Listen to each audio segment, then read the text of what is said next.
بسم الله الرحمن الرحيم إن الحمد لله نحمده ونستعينه ونستغفره ونعوذ بالله من شرور أنفسنا ومن سيئات أعمالنا من يهده الله فلا مضل له ومن يضلل فلا هادي له وأشهد أن لا إله إلا الله وحده لا شريك له وأشهد أن محمدا عبده ورسوله يا أيها الذين آمنوا اتقوا الله حق تقاته ولا تموتن إلا وأنتم مسلمون يا أيها الناس اتقوا ربكم الذي خلقكم من نفس واحدة وخلق منها زوجها وبث منهما رجالا كثيرا ونساء واتقوا الله الذي تساءلون به والأرحام إن الله كان عليكم رقيبا يا أيها الذين آمنوا اتقوا الله وقولوا قولا سديدا يصلح لكم أعمالكم ويغفر لكم ذنوبكم ومن يطع الله ورسوله فقد فاز فوزا عظيما أما بعد فإن خير الحديث كتاب الله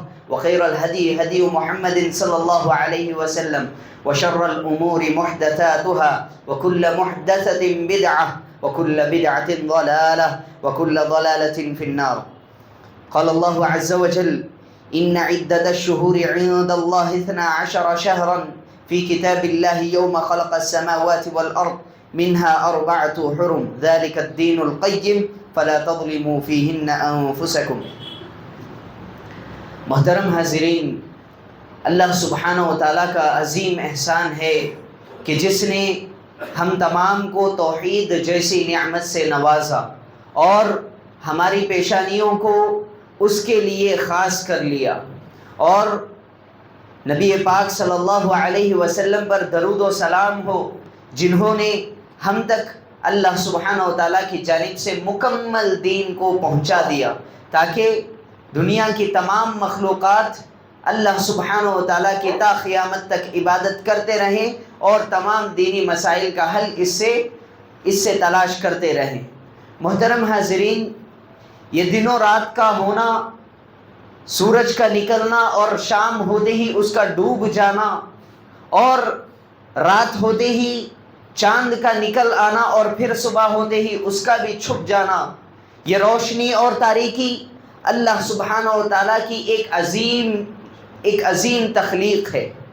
اللہ سبحانہ و تعالیٰ نے ایک نظام قائم کیے ہیں جس نظام کے تحت یہ دنیا چل رہی ہے، اور اس نظام میں ذرا برابر بھی آگے پیچھے نہیں ہو سکتا.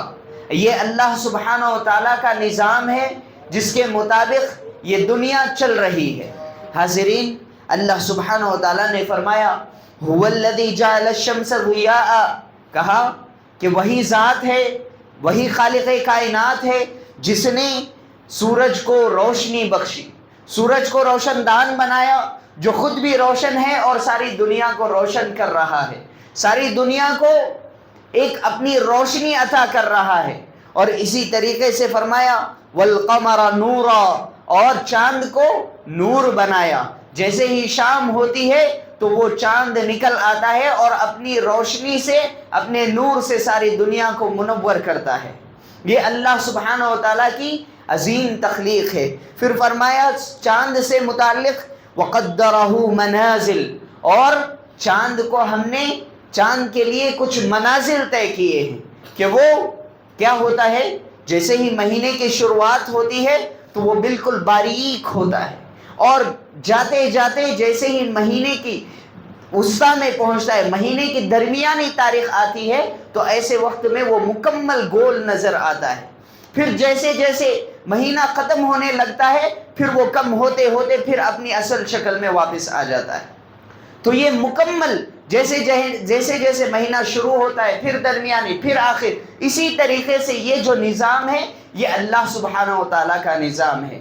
میرے بھائیوں، یہ جو نظام ہے اللہ سبحانہ و تعالیٰ فرماتے ہیں کہ اللہ سبحانہ و تعالیٰ، ہم سب جانتے ہیں اللہ خالق کل شیء، اللہ سبحانہ و تعالیٰ ہر چیز کے خالق ہے. جتنی بھی ہمیں دکھائی دیتی ہیں مخلوقات ہوں، جو بھی جاندار ہوں یا بے جان چیزیں ہوں، سب رب ذوالجلال کی تخلیق کاری ہے، اللہ سبحانہ و تعالیٰ نے پیدا کیا ہے. لیکن ہمیں یہ بھی جاننا چاہیے کہ اللہ سبحانہ و تعالیٰ نے جن جن چیزوں کو پیدا کیا ہے، جن کی بھی تخلیق کی ہے، اس کا ایک خاص مقصد ہے. اللہ سبحانہ و تعالیٰ نے یوں ہی پیدا نہیں کیا، بلکہ اللہ سبحانہ و تعالیٰ کی ایک خاص حکمت ہے۔ اللہ تعالیٰ حکیم ہے، اللہ سبحانہ و تعالیٰ جانتے ہیں کہ کس لیے اس نے ان چیزوں کو پیدا کیا۔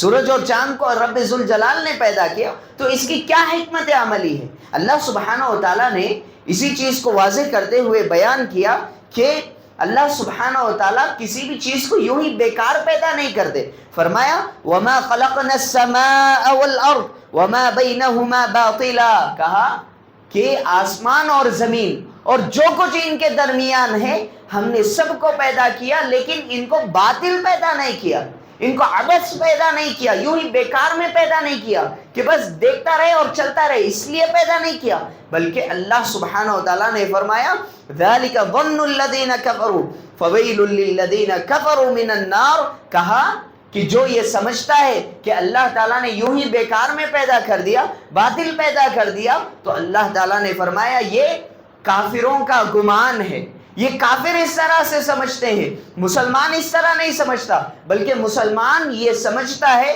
کہ اللہ تعالیٰ نے اگر سورج کی تخلیق کی ہے، چاند کی تخلیق کی ہے، آسمان اور زمین کو پیدا کیا ہے، اور ان میں بسنے والی تمام مخلوقات کو رب نے پیدا کیا ہے، تو اس کی ایک خاص حکمت عملی ہے۔ یہ مسلمان کا عقیدہ ہے۔ اگر کوئی شخص بیکار میں یوں ہی سمجھ بیٹھے تو پھر وہ کافروں کا مسئلہ ہے۔ کافر اس طرح سے سمجھتا ہے کہ بس کھیل کود کے لیے دنیا بنائی گئی ہے، اور جب تک دنیا میں رہو عیش کرو، اور پھر مر گئے تو بات ختم۔ یہ کافر کا گمان ہے، مسلمانوں کا گمان نہیں ہے۔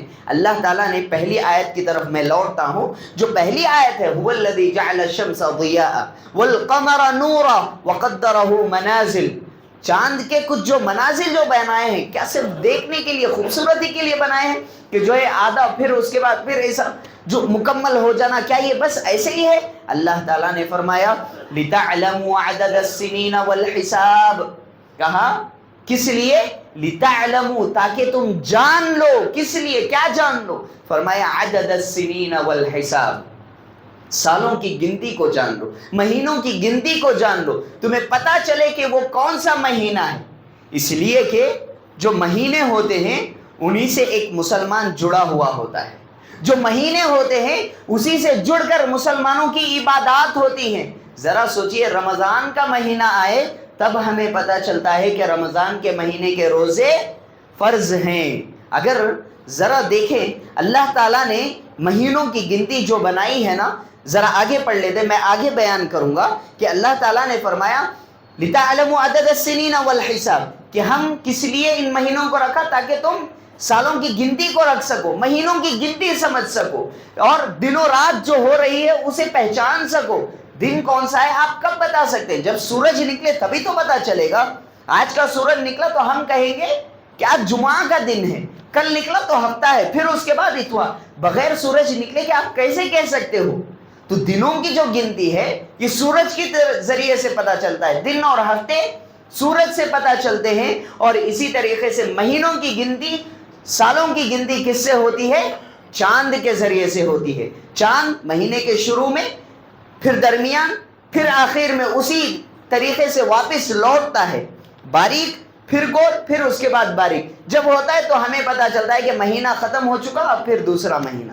تاریخ سے پتا نہیں چلتا، تاریخ اس کے مطابق چلتی ہے، سورج اور چاند کے مطابق۔ اللہ تعالیٰ نے فرمایا ما خلق اللہ ذلک الا بالحق، کہا کہ یہ جو چیزیں ہیں نا، اس طرح سے چاند اور سورج کا پیدا کرنا، پھر اس طرح کا نکلنا، یہ جو نظام ہے اللہ سبحانہ و تعالیٰ نے انہیں یوں ہی پیدا نہیں کیا۔ اگر پیدا کیا ہے تو یہ حق ہے، اللہ سبحانہ و تعالیٰ نے پیدا کیا ہے، اس کی خاص حکمت عملی ہے۔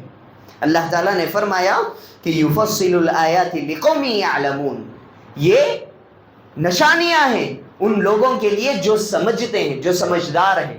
مسلمان سمجھدار ہوتا ہے اور وہ سمجھتا ہے کہ اللہ تعالیٰ نے انہیں یوں ہی پیدا نہیں کیا۔ اللہ تعالیٰ نے ایک اور آیت میں فرمایا، کہا ان عدت الشہور عند اللہ 12 شہرا فی کتاب اللہ، کہا کہ یہ جو دنوں رات ہوتے ہیں اللہ سبحانہ و تعالیٰ کے پاس مہینوں کی گنتی 12 ہے، مہینوں کی گنتی 12 مہینے، یہ قرآن مجید میں ہے۔ اللہ سبحانہ و تعالیٰ نے فرمایا کہ اللہ سبحانہ و تعالیٰ کے پاس مہینوں کی گنتی 12 ہے فی کتاب اللہ یوم خلق السماوات والارض، جب سے آسمان اور زمین کو پیدا کیا رب ذوالجلال نے اسی وقت سے اس گنتی کو رکھ دیا کہ 12 مہینے آنے والے ہیں، 12 مہینے ہوں گے ایک سال کے اندر، پھر ایک سال ختم ہوگا پھر دوسرا سال.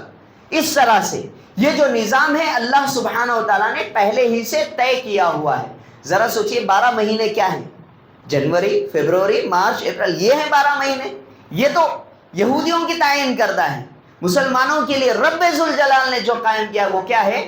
محرم، صفر، ربیع الاول، ربیع الثانی، جمادی الاولی، جمادی الثانی، پھر رجب، شعبان، رمضان، شوال، ذوالقعدہ، ذوالحجہ. 12 مہینے یہ رب ذوالجلال نے رکھے ہیں. کس لیے؟ مسلمانوں کی جو عبادات ہے نا، جو عبادتوں کا جو سلسلہ ہے نا، یہ انہی کے تحت چلتا ہے.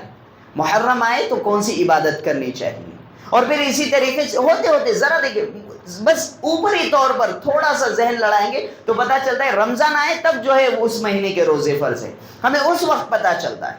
اگر حج کا ذوالحجہ آ جائے تو پھر اس وقت پتہ چلتا ہے کہ ہمیں حج کرنا ہے. اس طرح کا معاملہ، قربانی اس وقت دی جاتی ہے. یہ تمام چیزیں رب ذوالجلال نے انسانوں کے لیے، تاکہ ہمیں پتہ چلے کہ عبادات کس طرح سے ہوتی ہیں، یہ معلوم کرنے کے لیے رب ذوالجلال نے مہینوں کو رکھا، اور اس سے پہلے سورج اور چاند کو پیدا کیا. اللہ سبحانہ و تعالیٰ نے یوں ہی کوئی چیز پیدا نہیں کی. اب اس کے بعد ذرا آگے بڑھتے ہیں. اللہ تعالیٰ نے فرمایا منہا اربعۃ حرم، 12 مہینے رب ذوالجلال نے رکھے ہیں، لیکن 4 مہینے ایسے ہیں جو رب ذوالجلال کے پاس بہت ہی محترم مہینے ہیں، بہت ہی احترام والے مہینے ہیں. رب ذوالجلال نے ان کو احترام والے مہینوں سے خطاب کیا. محترم مہینے کون سے ہیں؟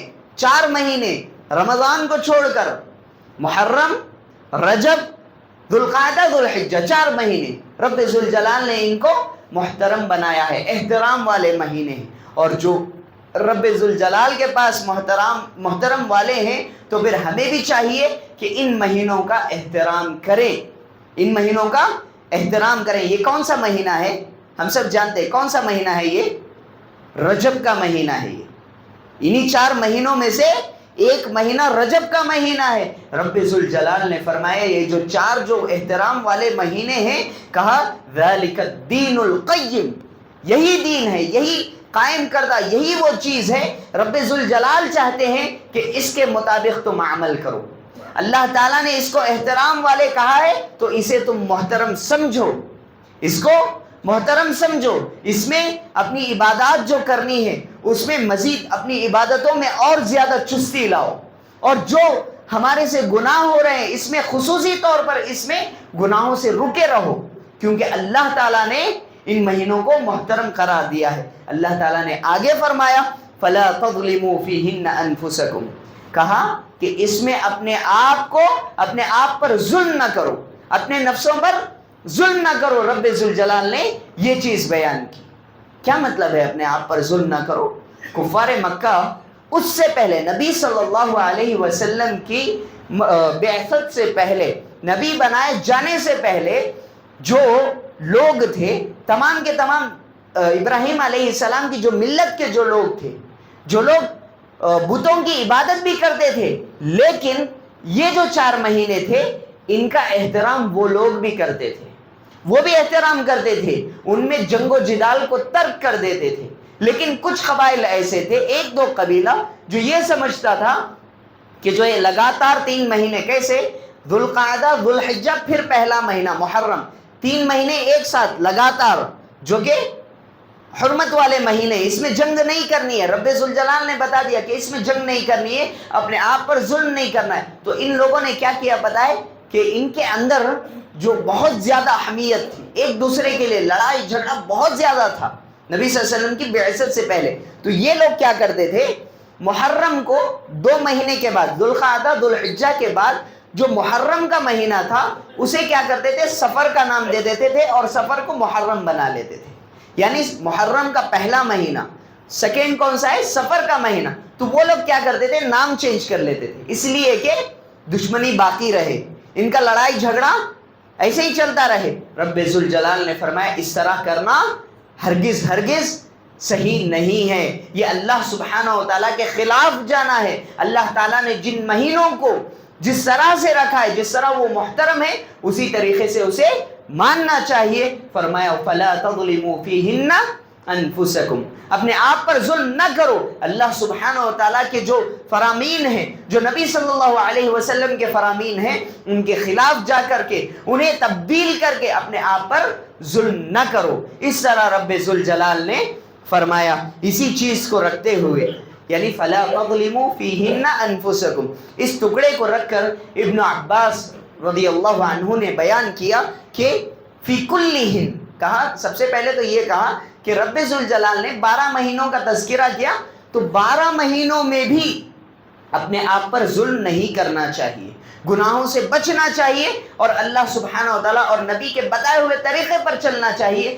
لیکن اسی کے ساتھ رب ذوالجلال نے چونکہ 4 مہینوں کو خصوصی طور پر ذکر کیا ہے کہ وہ رب ذوالجلال کے پاس محترم مہینے ہیں، تو ہمیں خصوصی طور پر ان کا احترام کرنا چاہیے۔ اس طرح ابن عباس رضی اللہ عنہ نے بیان کیا، اور یہ بھی کہا کہ اگر اس میں کوئی شخص گناہ کا ارتکاب کرتا ہے تو اس کا گناہ دوسرے مہینوں میں کرنے کے مقابل اس مہینے میں کرنے کی وجہ سے بڑا مانا جائے گا، عظیم مانا جائے گا، اس لیے کہ اس نے ایسے مہینے میں گناہ کیا جس سے متعلق رب ذوالجلال نے، جو مہینہ رب ذوالجلال کے پاس بہت ہی محترم مہینہ ہے۔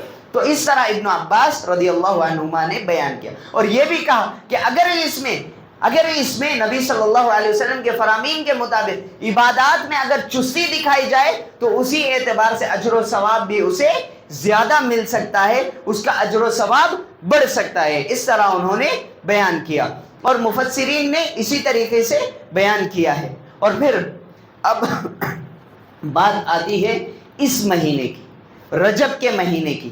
یاد رکھیے دوسرے مہینوں سے متعلق انشاءاللہ پھر کبھی گفتگو ہوگی۔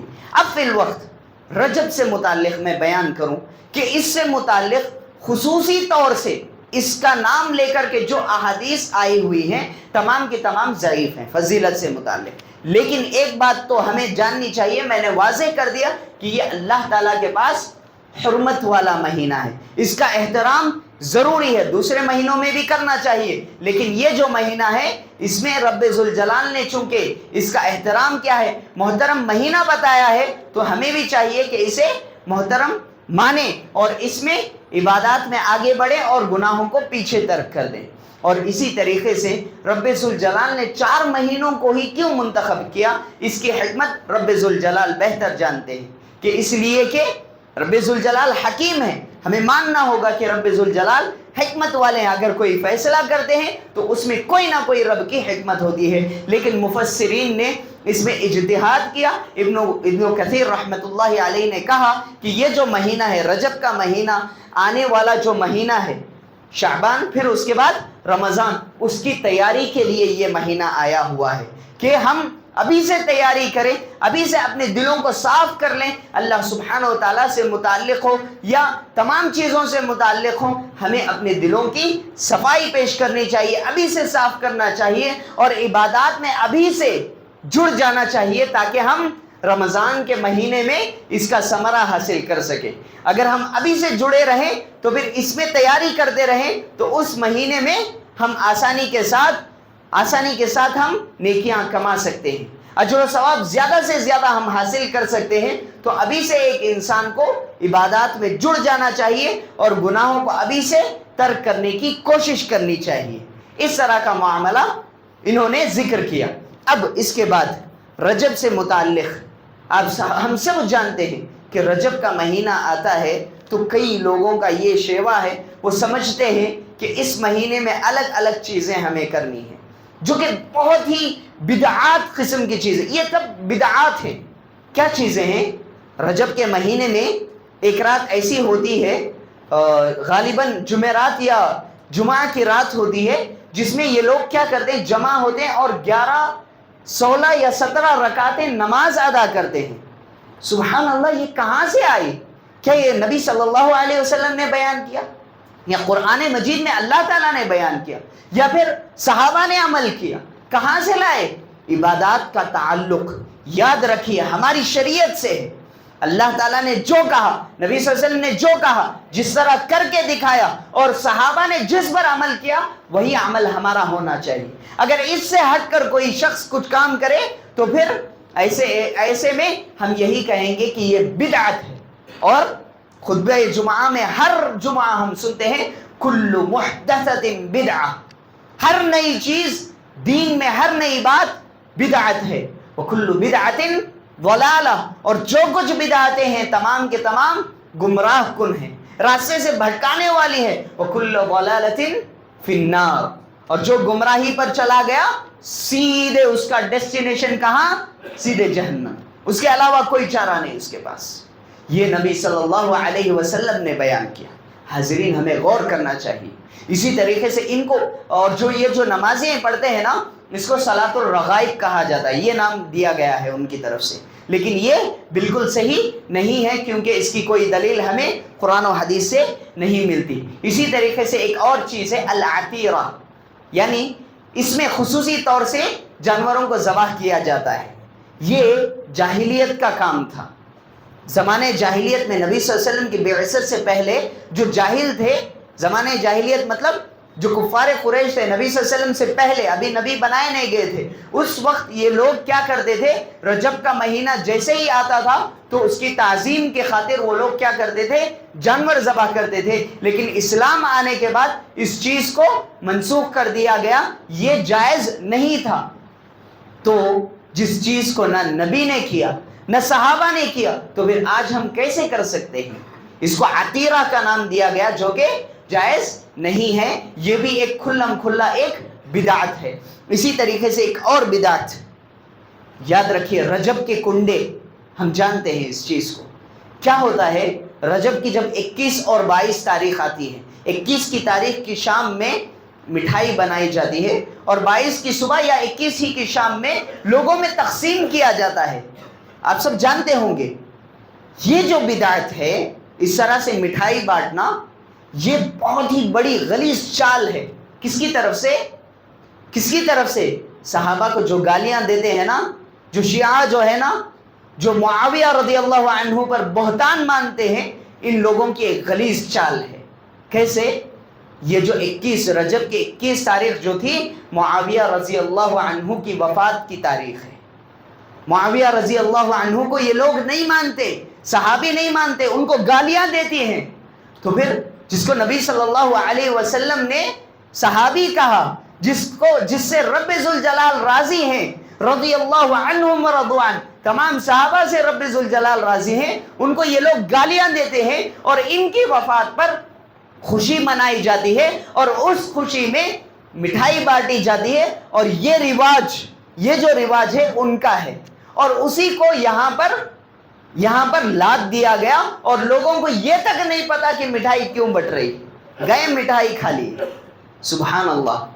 اور ایک چیز عام کر دی گئی عبد القادر جیلانی کی طرف کہ جو ہے ان کی طرف کوئی ایک اور چیز کہ جو اس کی وجہ سے ہم مٹھائی کھا رہے ہیں، جبکہ ایسا نہیں ہے میرے بھائیو. یہ غلیظ چال ہے. کس کی طرف سے؟ شیعہ اور ان کی طرف سے ہے، شیعہ کی طرف سے ہے، جو علی رضی اللہ عنہ کے محبت کے دعوے دار ہیں لیکن انہی کے خلاف جاتے ہیں، ان کو نبی سمجھتے ہیں. نعوذ باللہ. اس طرح کا معاملہ، اتنی بڑی غلیظ چال کو ہمیں سمجھنا چاہیے. یہ ایک بدعت ہے جو ان کی طرف سے ایجاد کردہ ہے اور ہم اس کو منا رہے ہیں. ہمیں پتہ بھی نہیں چلتا کہ مٹھائی بٹ رہی ہے اور لے لیے کھا لیے. اور اسی طریقے سے ایک اور آخری بدعت ہے شب معراج. پتہ ہے معراج کی تاریخ کیا ہے؟ تمام علماء کا اتفاق ہے، جتنے بھی سلف صالحین ہیں، کہیں بھی تاریخ محفوظ ہی نہیں ہے، بلکہ کتنی روایتیں ہیں. کسی میں آتا ہے کہ وہ رجب کے مہینے میں اسراء و معراج کیا گیا نبی صلی اللہ علیہ وسلم کو، اور اسی طریقے سے آتا ہے کہ شعبان کے مہینے میں اسراء و معراج کرایا گیا. اسی طریقے سے آتا ہے ذوالقعدہ، ذوالحجہ، کئی مہینوں کے نام آتے ہیں. جو تاریخ محفوظ ہی نہیں ہے، ذرا سوچئے کیا اس میں خصوصی طور سے عید منانا، رات جاگنا اور روزہ رکھنا، یہ کہاں کا عمل ہے؟ اگر واقعتاً وہ ضروری تاریخ ہوتی تو کیا صحابہ اس پر عمل نہیں کرتے؟ صحابہ اس پر عمل نہیں کرتے؟ صحابہ زیادہ مستحق تھے نا، جن سے متعلق نبی صلی اللہ علیہ وسلم نے فرمایا کہ میرے بعد اگر تمہیں کسی پر بھروسہ کرنا ہے، دین کو کسی سے لینا ہے تو کس سے لینا ہے؟ علیکم بسنتی، تم پر لازمی ہے، تم پر واجب ہے کہ تم کیا کرو؟ میری سنت کو لازم پکڑو۔ نبی صلی اللہ علیہ وسلم کا فرمان، علیکم بسنتی وسنت الخلفاء الراشدین المہدیین من بعدی، کہا کہ میرے بعد کس کی اطاعت کرنا؟ صحابہ رضوان اللہ علیہم اجمعین، خلفاء راشدین، وہ صحابہ جو نبی صلی اللہ علیہ وسلم کے بتائے ہوئے منہج پر چلتے ہوئے اپنی جان نثاری کی، ان کے مطابق تمہیں عمل کرنا ہے، ایسے لوگوں کی نہیں جو اٹھے اور جو کچھ کہہ دیا بس کہہ دیا، عبادات سے متعلق یہ وہ باتیں کہہ دی اور اس پر ہم عمل کرنے لگ جائیں۔ اس طرح کا معاملہ نہیں ہو سکتا۔ ہمیں ہوش کے ناخن لینا چاہیے، ہمیں سمجھنا چاہیے کہ ہم ہمارا دین کہاں سے حاصل کر رہے ہیں، ہمیں سامنے بتانا چاہیے اگر کوئی یہ سب چیزیں کر رہا ہے کہ یہ بدعت ہے، نبی صلی اللہ علیہ وسلم سے یہ چیز ثابت نہیں ہے۔ فَإِنْ آمَنُوا بِمِثْلِ مَا آمَنْتُمْ بِهِ فَقَدْ اهْتَدَوْا، اللہ تعالیٰ نے فرمایا کہ صحابہ رضوان اللہ علیہم اجمعین نے جس طرح نبی پر ایمان لایا، اگر اسی طریقے سے اگر تم بھی ایمان لے آؤ، تم نے جس طرح، یعنی صحابہ سے مخاطب ہو کر کہا کہ تم جس طرح ایمان لے آئے ہو، اگر یہ کفار بھی اسی طرح ایمان لے آئے تب وہ لوگ کیا ہوں گے؟ فَقَدْ اهْتَدَوْا، وہ ہدایت یافتہ ہوں گے۔ اگر ان کو چھوڑ کر اپنا کوئی منہج بنا لیے تو پھر ایسے وقت میں لازمی طور پر ہم دین سے ہٹ جائیں گے، دین سے پھر جائیں گے اور گمراہ ہو جائیں گے، اور گمراہی کا راستہ سیدھے جہنم جاتا ہے۔ اللہ سبحانہ و تعالی ہمیں توفیق دے، ہمیں ہدایت پر رکھے اور گمراہی سے بچائے۔ اسی طریقے سے جو حضرات بیمار ہیں اللہ سبحانہ و تعالی ان کی بیماریوں کو دور کرے، اور جو پریشان حال ہیں اللہ سبحانہ و تعالی ان کی پریشانیوں کو دور کرے، ان کی مصیبتوں کو دور کرے اور ہمیں عافیت میں رکھے۔ آمین یا رب العالمین۔ اقول قولی ھذا استغفر اللہ لی ولکم ولسائر المسلمین والمسلمات من کل ذنب۔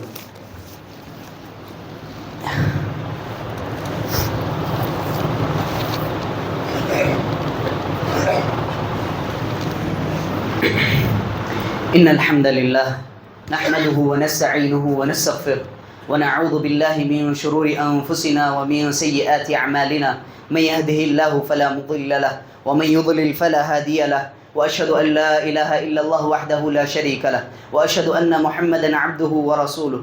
يا أيها الذين آمنوا اتقوا الله حق تقاته ولا تموتن إلا وأنتم مسلمون۔ يا أيها الناس اتقوا ربكم الذي خلقكم من نفس واحدة وخلق منها زوجها وبث منهما رجالا كثيرا ونساء، واتقوا الله الذي تساءلون به والأرحام إن الله كان عليكم رقيبا۔ يا أيها الذين آمنوا اتقوا الله وقولوا قولا سديدا يصلح لكم أعمالكم ويغفر لكم ذنوبكم، ومن يطع الله ورسوله فقد فاز فوزا عظيما۔ أما بعد فإن خير الحديث كتاب الله، وخير الهدي هدي محمد صلى الله عليه وسلم، وشر الأمور محدثاتها، وكل محدثة بدعة، وكل بدعة ضلالة، وكل ضلالة في النار۔ قال الله عز وجل إن الله وملائكته يصلون على النبي يا أيها الذين آمنوا صلوا عليه وسلموا تسليما۔ اللهم صل على محمد وعلى آل محمد كما صليت على إبراهيم وعلى آل إبراهيم إنك حميد مجيد۔ اللهم بارك على محمد وعلى آل محمد كما باركت على إبراهيم وعلى آل إبراهيم إنك حميد مجيد۔ عباد الله رحمني ورحمكم الله، أوصيكم ونفسي بتقوى الله۔ إن الله يأمركم بالعدل والإحسان وإيتاء ذي القربى وينهى عن الفحشاء والمنكر والبغي يعظكم لعلكم تذكرون۔ اذكروا الله يذكركم وادعوه يستجب لكم، ولذكر الله أكبر والله يعلم ما تصنعون۔